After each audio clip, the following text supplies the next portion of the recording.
समझ रहा है कि अब 200+ सीट हम लोग जीतने जा रहे हैं। जो स्थिति बिहार का बना है कि जिस तरह से एक बच्चा कह रहा है कि मोदी वोट चोर है, और एनडीए का मनोबल चूर है। अभी हम सिंहेश्वर विधानसभा क्षेत्र में है और सिंहेश्वर विधानसभा की अगर बात करें तो ये अभी राजद के कोटे में ये सीट है और यहाँ से इस बार जो है राजनीतिक सियासी गलियारों में काफ़ी चर्चा है। क्या इस बार इस सीट पर परिवर्तन होगा या फिर से राजद के विधायक यहाँ से बाजी मारेंगे? इस बीच हमारे साथ बातचीत करने के लिए सिंहेश्वर विधानसभा क्षेत्र के विधायक चंद्रहास चौपाल है, इनसे बातचीत करेंगे। जी हमारे चैनल में बहुत बहुत आपका खैर मकदम।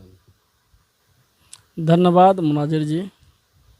आप सिंहेश्वर विधानसभा से विधायक रहे हैं, इस बीच जिस तरह से आपको यहाँ की जनता ने अपने प्यार और आशीर्वाद से जिताया, उस बीच जनता के लिए आपने क्या किए? नहीं, जनता के लिए बहुत सारा काम हुआ है। हमारे साथ अभी संजोग से सिंहेश्वर प्रखंड के बहुत प्रतिष्ठित कहा जाए इस विधानसभा के पूर्व प्रमुख थे। जैसे जिस समय में सिंहेश्वर, शंकरपुर, गम्हरिया एक था, हम लोगों के परम श्रद्धेय उपेंद्र नारायण बाबू जो यहाँ प्रमुख हुआ करते थे, उनके बड़े सुपुत्र हैं किशोर कुमार पप्पू जी, लगातार मुखिया बन रहे हैं और मुखिया संघ के अध्यक्ष है। हमारे राष्ट्रीय जनता दल के अध्यक्ष हैं, अभी लगातार दूसरी बार अध्यक्ष बने हैं। और हमारे अजीज मित्र राष्ट्रीय जनता दल के वरिष्ठ नेता हैं डॉक्टर राय जवाहर मंडल जी, पप्पू कुमार सिंह जी राष्ट्रीय जनता दल के वरिष्ठ नेता है। तमाम लोग हम लोग बैठे हुए, तब तक आप आ गए। तो निश्चित काम तो बहुत हुआ। आज जो आप अभी टप के आए हैं सिंहेश्वर से सुखासन इनके आवास पे हैं, अध्यक्ष जी के आवास पे, तो सुखासन में एक बड़ी पुल बन रही, जो लोहा का पुल था उसको पक्कीकरण हो रहा है। सिंहेश्वर से लेके वहाँ घेलाड़ तक का भी पक्की रोड हुआ है। तो ये 18 फीट का तमाम बहुत सारे काम हुआ है। सिंहेश्वर में सौंदर्यीकरण के लिए 400 करोड़ की राशि आई, चाहे बाईपास हो, सिंहेश्वर के नगर में जो हैं हम राष्ट्रीय जनता दल के तमाम कार्यकर्ता के, इंडिया गठबंधन के कार्यकर्ता के सहयोग से, जो मेला में खास करके 11 महीना का पैसा लगता था दुकानदार को, और मेला का 1 महीना का लगता था उसको 25,000 30,000 था, उसको रोकने का काम किया है। तो कई काम हुआ है, कई रोड हुआ है, इसमें कोई दुराय नहीं। कई लोगों का कहना है कि विधायक जी कुछ काम नहीं किए हैं, इस बार हम लोग सत्ता परिवर्तन करेंगे, दूसरे को वोट करेंगे, विधायक जी काम नहीं किए, तो ऐसे लोगों में क्यों नाराजगी आखिर? नहीं ना, आज तक के जो भी विधायक बने हैं सिंहेश्वर में, हमको लगता है कि महाभारत में आगे जो अपना बड़ाई अपने मुंह से करते हैं वो आत्महत्या के समान है। लेकिन सिंहेश्वर में आज तक के इतिहास में हमसे अधिक कोई विधायक काम नहीं किया, चाहे कुमारखंड से लेके अररिया पूर्णिया के सीमा तक हो, चाहे कुमारखंड से लेके भतनी होते हुए बसंतपुर बाज़ार हो, चाहे कुमारखंड से लेके जहाँ भी हो, कुमारखंड से लेके मधेपुरा तक बेलारी हो के रोड जो 18 फीट बना है, कई रोड हुआ, लगभग 75-80 रोड हम बनाने का काम किए हैं। और 100 से अधिक रोड पुल पुलिया मेरा पास है। अभी इस कुमारखंड में देखिए, भतनी में लोहा का पुल पक्की करवा दिए हैं, बी कोरलाही में करवा दिए हैं, रानी पट्टी में करवा दिए हैं। कई योजना मेरा बाधित इसलिए है कि टेंडर में नहीं जा रहा है, पास किया हुआ है, टेंडर में नहीं जा रहा है। तो कहने वाला के लिए कोई बात नहीं, कहने वाला बेलारी से लेके केवटगम्मा तक जो रोड का जो है गिट्टी डाल के रखा हुआ था, हम विधायक बने तब एग्जीक्यूटिव को फ़ोन करके और कहे कि उस संवेदक को ब्लैक लिस्टेड कीजिए, और लाचार होकर संवेदक को काम करना पड़ा। तो ये कहने वाला विरोधी वैसे विरोध करता रहेगा। हम एक गरीब परिवार के लोग हैं, साधारण परिवार के हैं, और राष्ट्रीय जनता दल के राष्ट्रीय अध्यक्ष गरीब, शोषित, वंचित के जो आवाज़ हैं, परम आदरणीय लालू प्रसाद यादव जी, युवा के प्रेरणा स्रोत तेजस्वी प्रसाद यादव जी, इनके बहुत बड़ा और सिंहेश्वर जनता, महान जनता की बड़ी असीम कृपा है कि मेरे से साधारण व्यक्ति को यहाँ एक मंत्री के विरोध में अपना आवाज़ बना के सिंहेश्वर विधानसभा भेजने का काम किया। और उतना ही नहीं, एक दलित के बेटा को सुपौल लोकसभा जो जनरल सीट है वहाँ से लोकसभा के प्रत्याशी बना।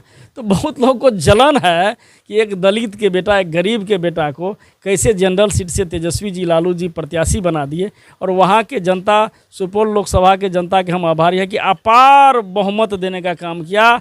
और वहाँ कि आज तक के जो सबसे मजबूत उम्मीदवार थे उससे भी 1.25 लाख लगभग वोट अधिक आया।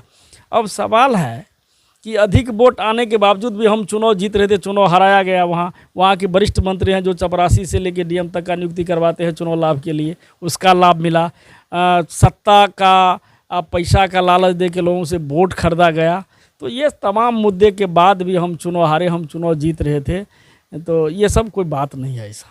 आप जो आरोप लगा रहे हैं कि वहाँ की जो मंत्री है, वर्तमान में मंत्री, वो आपको हराया गया है, निश्चित वहाँ तो वोट भी अधिक गिना गया, जितना वोट गिरा था। देखिए ना, सम्मान है कि राहुल गांधी जी कि महादेवपुरा एक कर्नाटक के में असेंबली है, विधानसभा है, वहाँ का वोट का किस तरह से गिनती करवाया।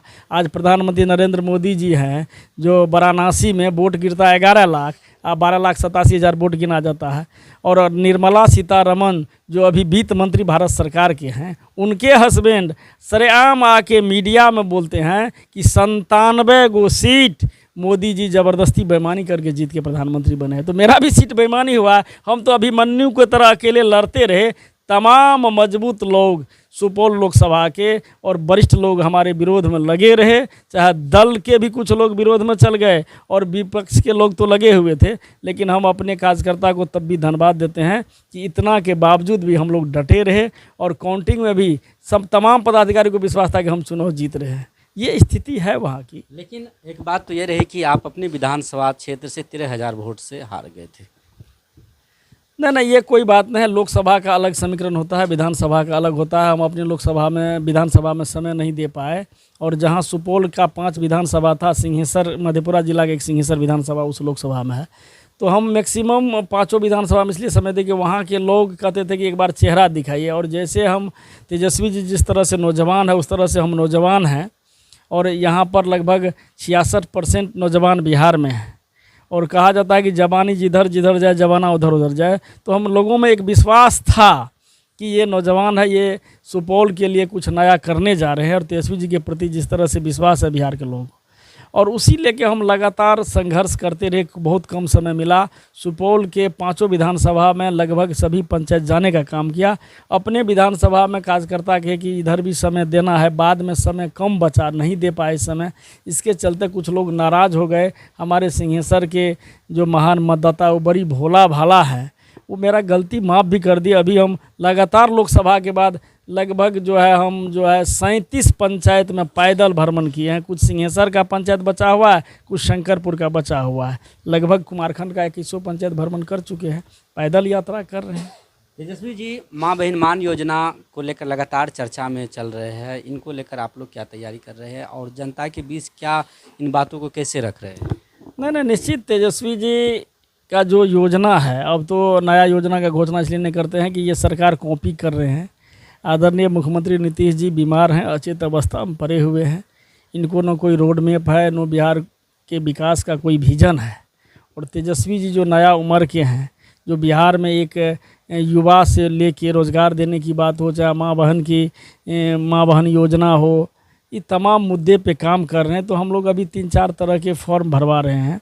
एक तो माँ बहन मान योजना का फॉर्म अध्यक्ष जी भी हर पंचायत अध्यक्ष को दिए हैं, अपने माध्यम से भरवा रहे हैं। और एक रोज़गार के लिए भी है, स्वरोज़गार के लिए भी युवा के लिए है कि 16 साल से लेके 39 साल तक के नौजवान जो हैं वो फॉर्म भरेंगे। और जैसे सरकार बनना लगभग तय है, जिस तरह से बिहार का माहौल आदरणीय राहुल गांधी जी आके हमारे, चाहे आदरणीय लोकप्रिय सांसद आदरणीय पप्पू यादव जी हो, चाहे मुकेश सहनी जी हो, दीपांकर भट्टाचार्य जो तमाम लोग का जो एक तरह से, चाहे कन्हैया जी हो, सबको मिला के एक मंच पे लाने का काम राहुल जी ने किया है तेजस्वी जी के नेतृत्व में। निश्चित हम लोग का बहुत जो है मनोबल, हमारे इंडिया गठबंधन के कार्यकर्ता का मनोबल बहुत बढ़ा है, बढ़ाने का काम भी किया है उधर। और वोट चोरी करके मोदी सरकार बना रहा है, तो अब वो चलने वाला नहीं है। स्थिति बहुत मजबूत है हम लोगों का। अच्छा, कल सदाकत आश्रम में कांग्रेस कार्यालय पर कुछ हमला हुआ है, इनके बारे में क्या कहना चाहेंगे? निश्चित जो है भाजपा के लोग, जदयू के लोग, चाहे जो भी लोग हैं, वो डरे हुए हैं, सहमे हुए हैं कि अब सरकार हमारा नहीं बच रहा है। तेजस्वी जी का 200 से अधिक सीट हो रहा है। वो आक्रोश में, जलन में, ये घमंड में कि हम लोगों का सरकार जा रहा है, हमारा सत्ता जा रहा है, उसके लेके कांग्रेस के जो चीर अस्थाई कहा जाए कि प्रदेश कार्यालय है, सदाकत आश्रम पे हमला किया और मार भी खाया। जिस तरह का माहौल बिहार में है, लूट लोगों की कपार फोड़ दे गए। नहीं, गलत हुआ है। इसका यदि वही हम लोगों के द्वारा कुछ होता तो निश्चित आज कई अरेस्ट होता, लेकिन बेचारे यहाँ तो लॉ एंड ऑर्डर है नहीं। मुख्यमंत्री जी चंद मुट्ठी भर जो सामंतवादी लोग हैं, जो मंत्री बने हुए हैं, जो नीतीश जी को और मोदी जी को मोहरा बनाए हुए हैं वे लोग शासन चलवा रहे हैं, तो वो लोग तो कुछ कार्रवाई करेंगे नहीं। ये तो अन्याय है कि किसी के प्रदेश कार्यालय पे जाके हमला करना। और राहुल जी आके बिहार में यदि लोगों को जगाने का काम किया, उनका वोट का रक्षा करने का काम किया, यदि वोट नहीं बचेगा तो कल के डेट में कहेगा कि आपका ज़मीन नहीं है, आपका सारा सुविधा से वंचित किया जाएगा यहाँ के लोगों को। और तो कहेगा कल के डेट में कि तुम बांग्लादेशी हो, नेपाली हो, बर्मा से हो, भूटान से हो, यहाँ से जाओ। तो लोग समझ रहा है, ये अधिकार समझ रहा है। ये वोट अधिकार यात्रा से लोगों में जागृति हुआ है, तमाम लोगों में एक लहर चली है, एक आंधी चली है। और तेजस्वी जी और राहुल जी का ये दो जोड़ी जो है ये धमाल मचाने वाला है बिहार में। क्या लगता है वोट अधिकार यात्रा जिस तरह से राहुल और तेजस्वी जी निकाल रहे हैं, क्या आने वाले चुनाव में इसका कोई असर देखने को मिलेगा? है ना, आप देख नहीं रहे हैं, प्रत्यक्ष के आगे प्रमाण का क्या जरूरी है। जितना मतलब कि रोड पे एक उतावला है लोगों में, ये एक जन आक्रोश है। ये बिहार जो क्रांति की भूमि रही है, बिहार जो लोकतंत्र की जननी रही है, यहाँ के वैशाली के लिच्छवी से लोकतंत्र का जन्म हुआ है, ये लोकतंत्र की जननी है बिहार। और पूज्य बापू महात्मा गांधी को बिहार आना पड़ा देश को आज़ाद कराने के लिए। और राहुल जी खुद, हम जब वहाँ फुलपरास के सभा में थे तो राहुल जी कह रहे थे अपने भाषण में कि हम बचपन से सोचते थे कि महात्मा गांधी को क्यों बिहार आना पड़ा देश को आज़ाद कराने के लिए, लेकिन अब हम जब वोट अधिकार यात्रा में निकले हैं तो हमको समझ में आया कि एक एक बच्चा हल्ला कर रहा है कि राहुल जी मोदी वोट चोर है। और इसका असर हो रहा है बिहार के क्रांति को देख के। यहाँ जो 66% युवा है उसको सबसे मोह भंग हो चुका है। माँ बहनें हैं, दलित है, अति पिछड़ा है, पिछड़ा अल्पसंख्यक है, ये 90% आबादी जो है उसको एक ही बिहार का एक ही विश्वास है, एक ही लोगों पे विश्वास है, उसका नाम तेजस्वी प्रसाद यादव है। इस बार आगे नवंबर दिसंबर में विधानसभा चुनाव होने वाला है, इनको लेकर आपकी क्या तैयारी चल रही है? है ना, हमारा तमाम कार्यकर्ता तैयारी कर रहे हैं। कल भी हम मोटरसाइकिल से यात्रा में थे, हर जगह तैयारी चल रहा है। तमाम तीनों अध्यक्ष के संपर्क में हैं, तमाम कार्यकर्ता। माँ बहन योजना का हो चाहे स्वरोजगार का हो, फॉर्म भराया जा रहा है। बूथ कमेटी का भी निर्माण हो गया है।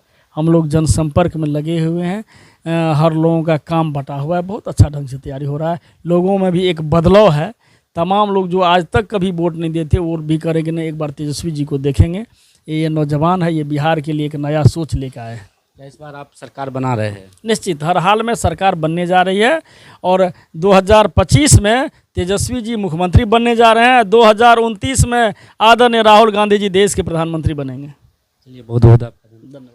तो हमारे साथ बातचीत कर रहे थे सिंहेश्वर विधानसभा क्षेत्र से के राजद के विधायक चंद्रहास चौपाल जी। इन्होंने कहा कि जिस तरह से राहुल और तेजस्वी जी की जोड़ी पूरा बिहार में वोट अधिकार यात्रा को लेकर तहलका मचा दिया है और 2025 की विधानसभा में तेजस्वी जी बिहार के मुख्यमंत्री बनने जा रहे हैं। बहरहाल आप लोग क्या कुछ जानकारी देना चाहते हैं? कमेंट सेक्शन में अपनी जानकारी देखते रहे। मुंसिफ टीवी मधेपुरा से मुनाजिर आलम की खास रिपोर्ट।